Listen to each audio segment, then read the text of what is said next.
Kung mayroon na bagong ideya na naipasok ang Panginoong Hesus sa religiosity ng mga Israelites, yun ay ang kagandahang loob, kabaitan, at pagiging maunawain. Napaka-religyoso ng mga Israelites at sa hilig nila sa kanilang religion ay nakalimutan nila kumisa maging mabait sa kapwa. Nagkaroon sila ng mga bagong idols. Kung galit na galit sila sa idols, meron silang hindi napansin na idols. And these are religious traditions, and these are the very strict and traditional reading of Scripture na taken out of context madalas dahil napakatagal din rin naman ng history ng Israel. Mula nang sinulat yung Old Testament hanggang New Testament ay daan-daang taon ang nagdaan, libo pa nga kung tutuusin ng pag-aaral ng ibang mga scholars. Kaya maging ang mga scriptures nila na ginagamit ng panahon ng Panginoong Hesus ay maraming napakatanda na, at yung mga original na ibig sabihin at gamit ay hindi na totoo sa buhay nila ngayon. Naging malupit tuloy ang maraming interpretation at pag-apply nito, at yun ang itinuwid ng Panginoong Hesus. Ang pag-aaral natin ngayon, kasihan tayo ng Panginoon, ay pinangalatang kindness over religious ordinance. Kabaitan, kabutihan sa kapwa, higit kesa sa pagiging relihiyoso. Salamat, Ama, dahil kayo'y Diyos na mabait, at nais naming patuloy na madama ang kabaitan ito at maipadama rin sa aming kapwa. Turuan nyo kami kung paano magkakaroon ng balansing buhay between tradition, between religiosity, and kindness to people, even to ourselves. Sa sandaling ito, humihingi kami ng paglilinis. Patawarin niyo po kami sa aming mga kasalanan at gawin niyo kami, Panginoong, karapat-dapat na tumanggap na inyong pagtutuwid, paggagamot, pagpapaliwanag. Gamitin niyo po ang inyong mga salita. Gamitin niyo, Ama, mga kasaysayan na nandito sa Biblia para kami makalaya at maging mapagpalaya rin sa aming kapwa. Allow us not only to feel and know your kindness, but also to be channels of the same kindness to other people. Ang hiling namin, Ama, kayo po ang maging tunay na tagapagsalita at tagapangaral. Let your voice be heard by all. Use your servant only as your instrument. Heal us, empower us, guide us. In the name of Jesus, your Son, our Lord and Savior, we thank you, we praise you, and we ask all this. Amen.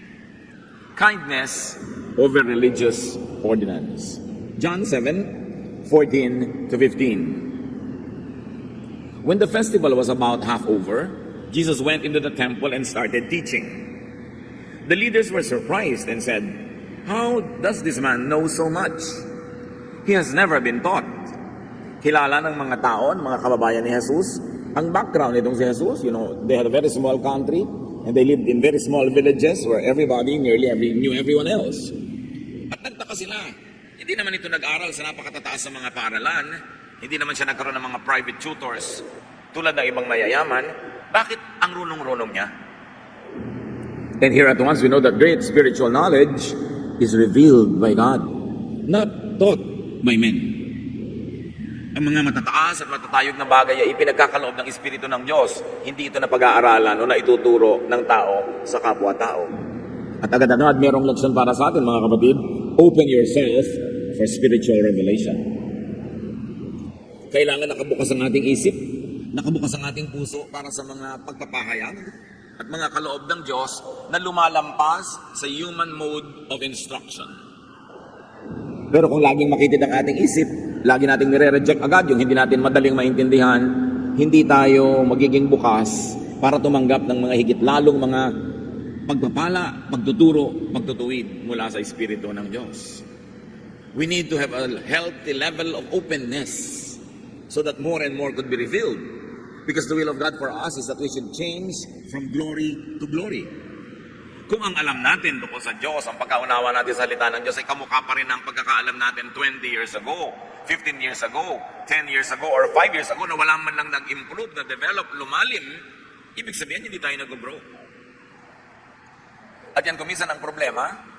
Ang daming mga nagtatanong sa akin sa Facebook, pwede na po ba akong lumipat na ibang church? Sawang-sawa na po ako, wala na kami iba pinag-aaralan, yun din. Pare-pareho. So hindi nag-grow. Dapat nag-grow tayong lahat.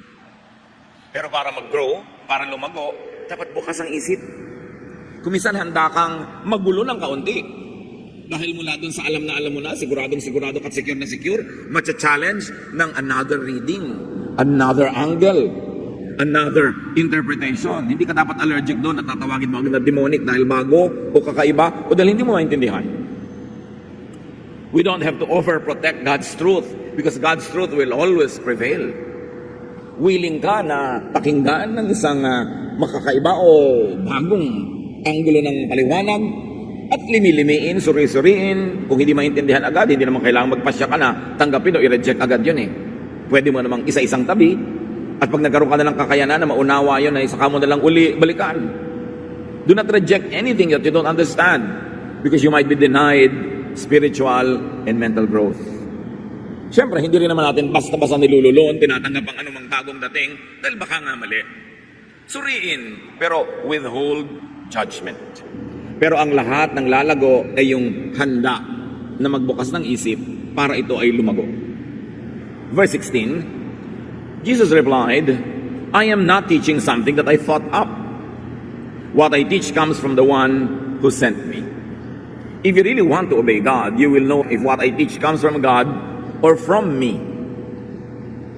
If I wanted to bring honor to myself, I would speak for myself, but I want to honor the one who sent me. That is why I tell the truth and not a lie. Didn't Moses give you the law? Yet none of you obey it. So why do you want to kill me? Itong John ay napaka-develop ang theology. Hindi laging madaling pag-aralan. Mas maraming mga salita, mga discourses, at hindi lagi yung mga action stories tulad sa ibang gospels na napakadaling maintindihan. Pero napakahalaga na unawain ito. Yung mga ideya, yung mga philosophies involved, yung mga sinasabi ng Panginoon, as shaped, interpreted, and developed by the writer of John, dahil by that time, AD 90 to about AD 100, mas luminaw na sa kanila kung ano ang mensahe ni Jesus. But what do we see here? People judge others who do not and cannot obey religious laws that they themselves do not and could not obey.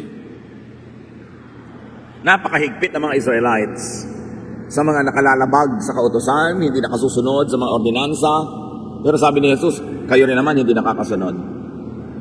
At kung sakali man na nakakasunod kayo sa ordinansa A, ipinagpipilitan nyo at hinuhusgahan nyo, hindi nakakasunod doon. What about yung ordinansa B? Nasusunod nyo ba? Kung minsan nasusunod nyo lang yung ilan, pero yung iba naman di nyo rin nasusunod. Magkakaiba lang ng weaknesses, magkakaiba lang ng pagkukulang ng mga tao, pero sabi niya, lahat kayo hindi naman nakakasunod, kala mo naman kayo mga kung sino. At sabi niya, bakit niyo ako gustong patayin? Hindi rin naman kayo nakakasunod sa law, tapos pinagbibintangan niyo ako na hindi sumusunod, because by that time, it was already becoming more and more clear to people that there were many traditions and enshrined and institutionalized teachings that Jesus was changing in terms of application so that the religious institution would be kinder and nicer to people. Kaya gusto siyang patayin sa pangunguna ng mga religious leaders. Verse 20, the crowd replied, "You're crazy. What makes you think someone wants to kill you?" Ipinagkailapan nila. Verses 21 and so on. Jesus answered, "I worked one miracle and it amazed you. Moses commanded you to circumcise your sons. But it wasn't really Moses who gave you this command. It was your ancestors. And even the Sabbath, you circumcised your sons in order to obey the law of Moses.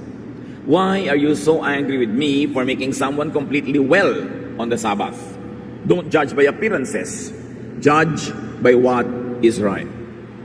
So ang background ng conflict, nagpagaling ang Panginoon ng isang may sakit sa araw ng pangiling sa Sabbath na ipinagbabawal ng kautusan ayon sa kanila kautusan ni Moses na gumawa ng anumang bagay kahit pa nga mabuting bagay. At meron ditong isang napaka-shocking revelation that came from the mouth of Jesus. Sabi niya, sabi ninyo, iniutos ni Moses ang circumcision ng mga batang lalaki. But it wasn't really Moses who gave you this command. It was your ancestors. Ang paniwala ng lahat at ang itinuturo ng lahat ng mga verses ng Old Testament was that Moses who commanded circumcision. Now, Jesus brings us to another level of understanding and even tells the Israelites who have forgotten the truth that it wasn't really Moses but their ancestors. So, ibig sabihin yung mga kiniklaim nila na Moses said this, Moses said that, is not always reliable. Dahil maaari na ang mga ancestors nila ang nagpauso nitong tradisyon na ito, at para ito magkaroon ng kapangyarihan at sundin ang lahat, sinasabi nilang, sabi ni Moses, sabi ni Moses. Here from the very mouth of Jesus, he says, it wasn't really Moses who gave you this command, it was your ancestors. At sabi niya, hindi lang yon. Nagsisircumcise kayo ng mga bata kahit Sabbath para masunod nyo yung regulasyon na on the 8th day, technically, dapat ma-circumcise ang bata. So pagka lumaglag o natapat ang 8th day sa Sabbath, binebreak nyo yung law of Sabbath para sundin nyo naman yung law of circumcision na hindi naman si Moses ang may bigay, kundi ang mga ninuno nyo lamang. So ang sinasabi dito ng Panginoon, pinagsasabong nyo ang mga verses. One verse kontra sa isang verse, pumipili lang kayo kung mas gusto nyo sundin. Pagkatapos, ang init-init ng mata nyo doon sa mga ibang may hindi nasusunod na nasusunod nyo. So niya, huwag kayong nanguhusga doon lang sa nakikita ng mata na nagpagaling, hindi dapat magtrabaho ng Sabat. Sabi niya, manghusga kayo ayon sa katuwiran. Don't judge by appearances, but judge by what is right. Huwag niyang sabihin, maling maghimala, maling magpagaling ng Sabat kasi sabi ng law ay mali. Pero ang tingnan ninyo, mali ba na magpagaling ng tao kahit anong araw? Mali ba na magpaginhawa ng may sakit? Ano mang araw mapatapat yun? Sabi, sobra kayong technical. Ang inaatupag nyo lang ay yung technical law na do's and don'ts. Nalilimutan nyo na maging mabait. Nalilimutan nyo na kung anong tunay na mahalaga sa tao. Hindi lang yung technical law, kundi yung ano ang naidulot ditong ginhawa at kabutihan sa buhay ng tao. So according to Jesus, though it had always been attributed to Moses, circumcision was not really from Moses. Isang napakalaking institusyon niya na nabasag bigla sa isang iglap. At mula mismo sa Panginoong Jesus, nagsabing, hindi naman si Moses yan kahit yan ang pinaniniwalaan nyo. So nagkakandara pa kayo, halos mamatay kayo sa pagsunod niyan dahil akala nyo sabi ni Moses, ako nga nagsasabi sa inyo, hindi nga Kaya makakarating tayo mga kapatid sa isang tanong. Sa panahon natin ngayon, ano-ano pa kayang mga katuroan ang pinagpapakamatayan nating sundin, yung pala nilikha lang ng mga ninuno, at hindi naman talaga galing sa mga tulad ni Moses. Tulad na lang ng institution of circumcision is one of the biggest institution in the cultural and spiritual life of Israel. And yet, Jesus says, it's not from Moses, it's only from your ancestors. Kala nyo lang. Pinagmukha lang na galing kay Moses. Kaya kaya karami sa mga hirap na hirap tayong sundin ang hindi naman pala dapat talaga paghirapan. Ipinaglalaban natin, nagpapakamatay tayo sa pagsunod o pumapatay tayo. Tapos yun naman pala, sasabihin lang ni Jesus, kung pwede lang tayong kausapin ngayon, hindi naman si Moses ang may sabi niyan So kung nakakalito, dahil hindi na naman natin kayang suriin lahat kung alin ang galing kay Moses, alin talaga galing kay Elijah, alin talagang galing sa Diyos, o alin lang yung sabi ng mga priest na sabi ng Diyos, para masunod agad, pero sila lang pala ang may gusto noon dahil pwedeng mangyari yon. Kung nakakalito, anong dapat natin gawin? Sabi ni Lord, madali, don't judge by appearances. Judge for what is right. Ang paandarin nyo ngayon ay, tanungin nyo ang inyong sarili, mabuti ba o masama? Makakabuti ba sa akin o makakasama? Ano ang idudulot sa tao kung i-apply natin itong kautosan na ito na hindi naman tayo sure na sure pala kung si Moses nga bang may sabi? So, ang magiging mo ngayong pamantayan ay nakabubuti ba? Mabuti ba? Ito ba ang gawang mabuti para ito i-implement? Sa paghuhusga natin sa kapwa, sa pagdidisiplina, sa pagpapa-implement ng kung ano-anong mga kautosan, ang sa tanong mo, nakabubuti ba sa ating lahat ito? Nakabubuti ba lalong-lalo na sa tao that we are concerned with? O nagiging technical na lang tayo na masunod lang natin yung sabi ng verse kahit na tayo maging malupit, kahit na tayo hindi maging mabait, kahit na makasama sa buhay ng tao ngayon. Tulad ng kung susundin yung utos about the Sabbath, makabubuti ba talaga doon sa may sakit na ipagpaliban pa ang paggaling niya?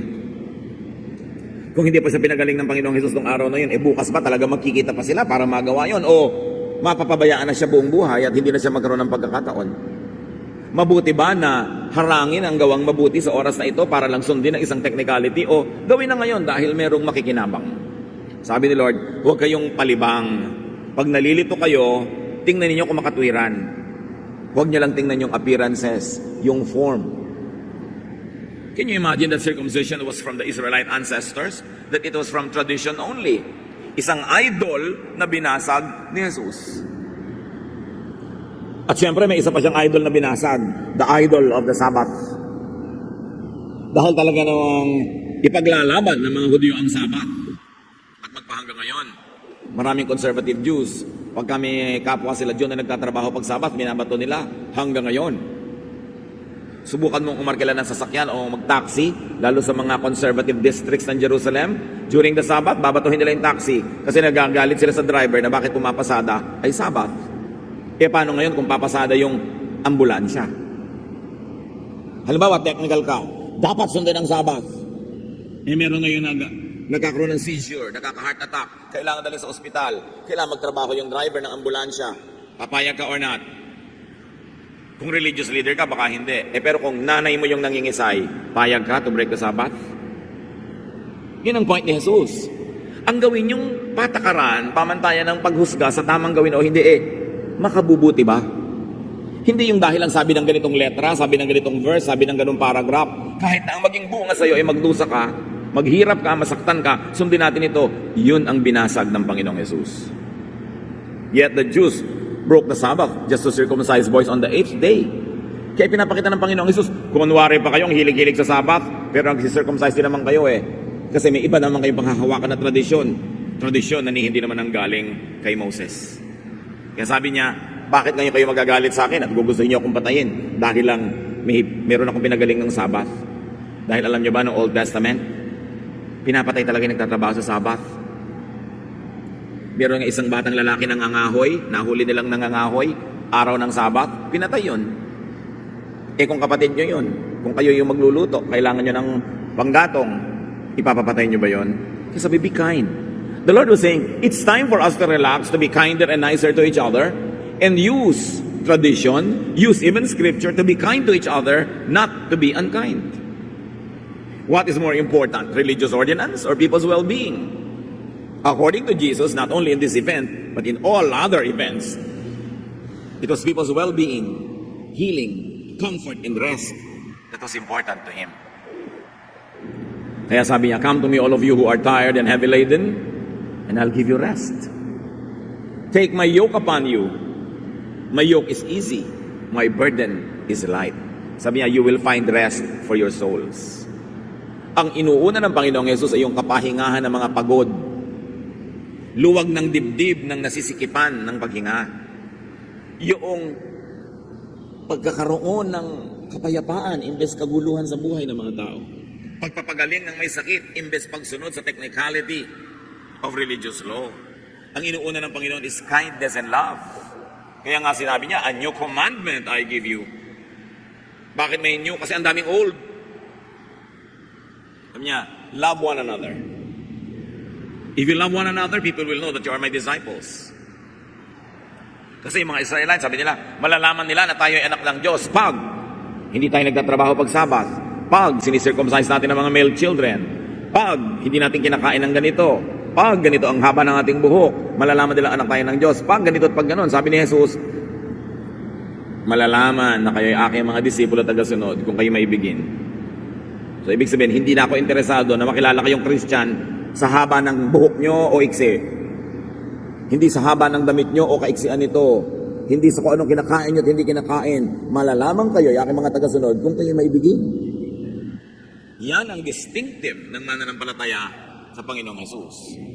By just one single command, the Lord superseded all the Old Testament commands. Sabi niya, a new commandment I give you.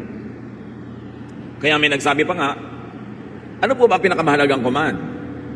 Siyempre, by that, people were referring to the 10 commandments and the 613 other commandments, the mitzvots.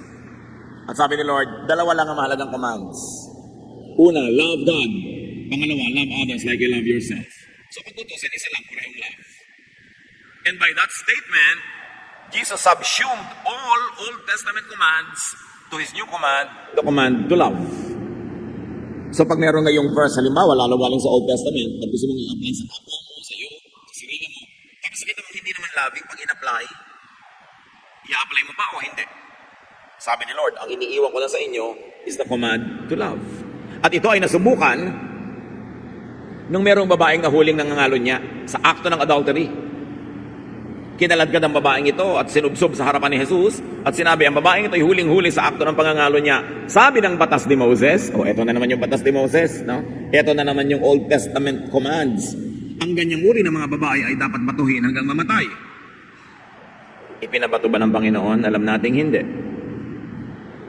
So nakita natin doon, ang inuna ng Panginoon ay mahalin ng babaeng ito, lingapin siya, ipagtanggol siya mula sa karahasan ng napakaraming makasalanan din naman, hindi lang nahuhuli.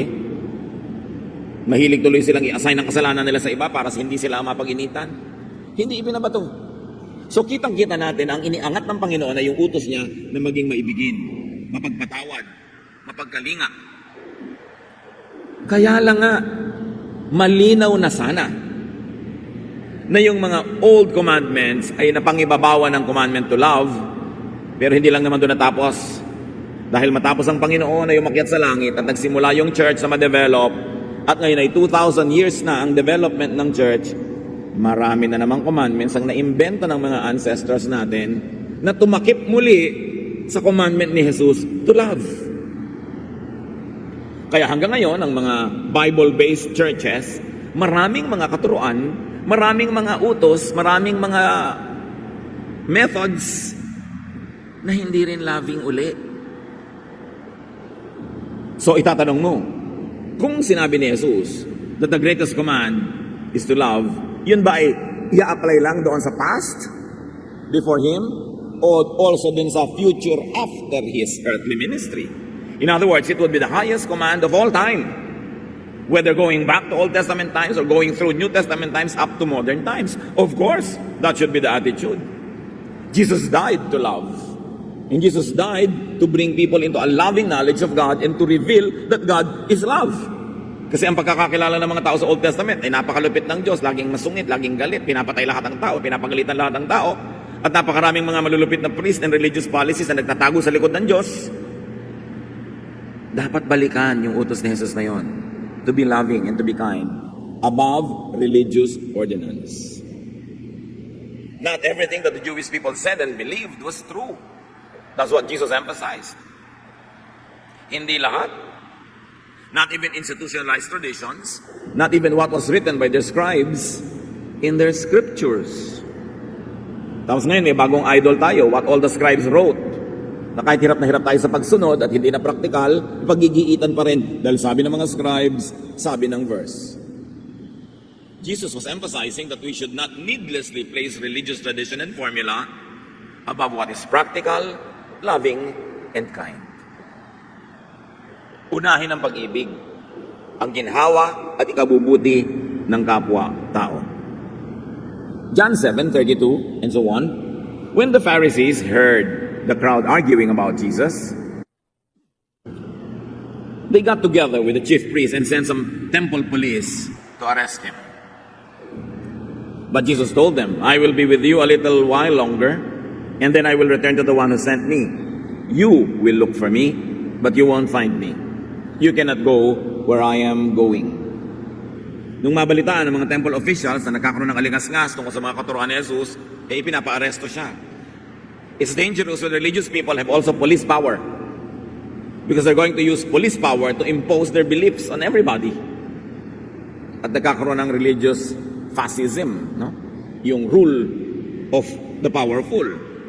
Verse 35, the Jewish leaders ask each other, where can he go to keep us from finding him? Is he going to some foreign country where our people live? Is he going to teach the Greeks? What did he mean by saying that we will look for him but won't find him? Why can't we go where he is going? Of course, the Lord was talking about a spiritual road that he would take that unbelievers cannot take. It is the road to the kingdom of God. The road that could be taken only through a change of heart, a change of consciousness. A road that the religious leaders of his time could not take because they would not change their minds. Kung bibigyan natin ng isang simplified illustration, yung sinasabi ni Lord, I am the way, the truth, and the life. Without me, no one can go to the Father. Isipin nyo na merong landas sa inyong harapan na pwede nyong daanan.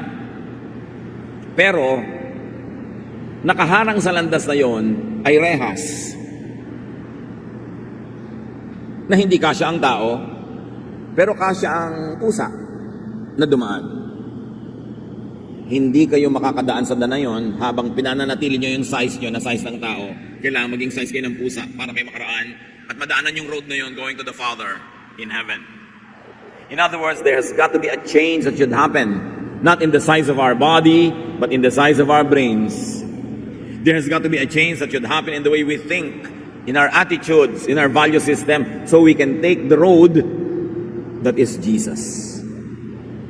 Kailangan magkaroon ng pagbabagong loob, paghuhunos dili, pagbabago ng paraan ng pag-iisip. Hinding-hindi mauunawa ang matatayog na espiritual na katuruan ni Jesus kung ipagpipilitan natin ng dati nating paraan ng pag-iisip. Kailangan natin siyang unawain according to His ways. Romans 12:2, don't be like the people of this world, but let God change the way you think.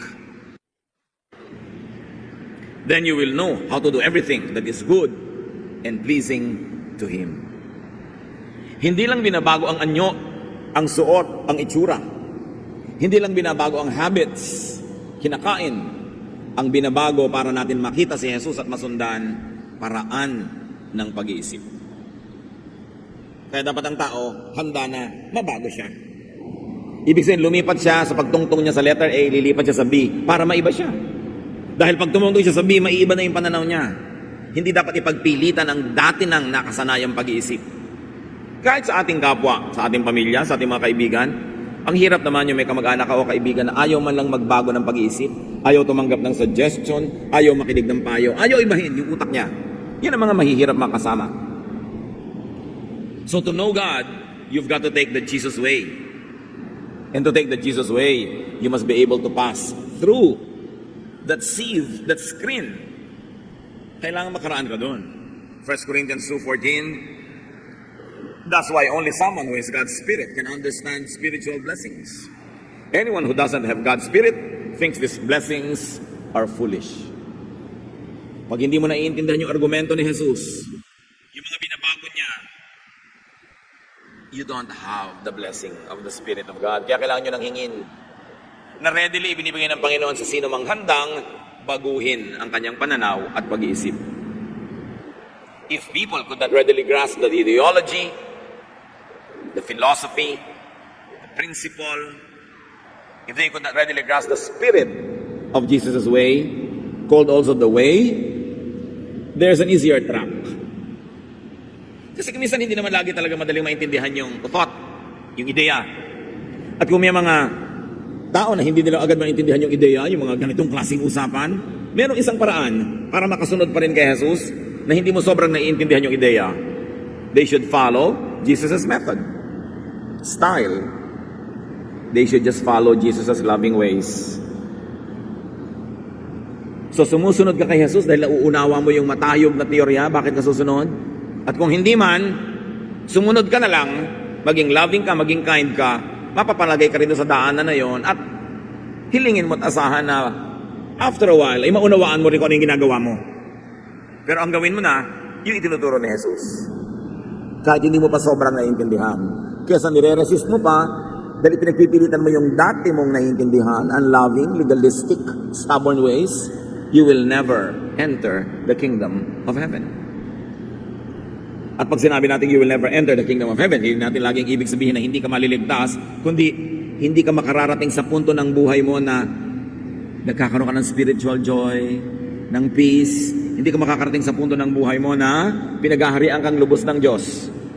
Maaaring ligtas ka sa eternity, pero dito sa lupa, ang gulo-gulo pa rin ang isip mo. Hindi ka pa rin maibigin, punong-puno ka pa rin ng hatred and bitterness. That means you will enter the kingdom of God when you die. But here on earth, you have not entered it yet. It has not gotten into you. Kasi kailangan ang kingdom of God here and there. Kaya ang itinuro ng Panginoong Jesus sa prayer, Thy kingdom come, Thy will be done on earth as it is in heaven. Na hindi lang dapat sa langit ang kaharian ng Diyos, kundi puso ng mananampalataya ay kaharian ng Diyos at nangyayari natutupad sa puso at buhay ng mananampalataya kung ano man ang natutupad sa langit. Therefore, you enter the kingdom of God. Therefore, the kingdom of heaven is in you. Therefore, the kingdom has come. At pag namatay ka, may isa pa uling kingdom na pinag-uusapan, to be with God in eternity. There are many Christians who are no doubt going to be with God in eternity, but here on earth, hindi pa. Kasi pinagkikita ng katigasan ng ulo. Yung legalism. Lagi ang dami-daming galit, hatred. Hindi kind. Paano mananahan sa iyo ang Espiritu ng Diyos kung hindi ka kind? Kayo ba, gusto nyo bang makisama sa bahay ng isang sungit na tao? If you have a choice, ayaw nyo, di ba? Maraming mga kabataan nga nag-aasawa agad dahil nasusungitan sa nanay nila, tumatakas. Yung pala, mas masungit ang magiging biyenan. Ayaw mong tumira sa isang bahay na may sungit, may galit, mayroong aalitan, di ba? Bakit naman titira sa iyo ang Espiritu Santo kung masungit ka? Kung lagi kang galit, lagi kang bitter, laging gusto mo parusahan ng kapwa, pagalitan, laging i-impose sa kanila yung mga religious law kahit magkanda hirap-hirap sila, mapahiya, masaktan, basta legalista ka lang. You will never enter the kingdom of God that way.